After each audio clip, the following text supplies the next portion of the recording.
A téli szünet előtt a korábbinál valamelyest jobban ketté szakadt a mezőny, Pető Tamás együttesének célja pedig aligha lehet más, mint felzárkózni az élbolyhoz. Ezt leginkább egy győzelemmel teheti meg ma a Fehérvár csapata a Puskás Akadémia ellen, persze a listavezetőt hazai pályán sem egyszerű legyőzni. Hogyan sikerülhet ez? Úgyhogy több gólt rúgunk, mint az ellenfelünk nyilván.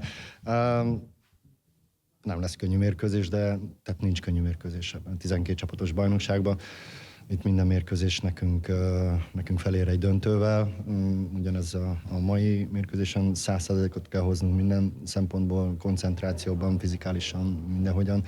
Úgyhogy csak így fogunk tudni nyerni ma.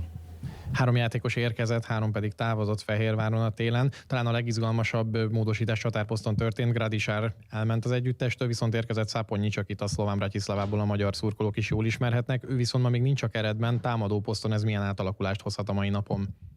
Hát nyilván a Gradisárt ugye nagyon nehéz pótolni, kereten belül is, de azért megpróbáljuk. Most Stefanelli fog ugye azon a 9-es poszton kezdeni. Ivánt még sajnos nem tudtuk regisztrálni, tehát nem volt időnk rá, meg nagyon keveset is volt velünk, tehát 2 napot tudott velünk edzeni. Úgyhogy még ő nincs abban az állapotban, hogy bevethető lett volna, reméljük, hogy jövő héten már ez megváltozik. Ettől függetlenül én nagyon bizakodó vagyok, Stefanelli nagyon jó állapotban van, szállította a gólokat a felkészülési mérkőzéseken, úgyhogy én nagyon bízom benne, hogy ez ma is így lesz.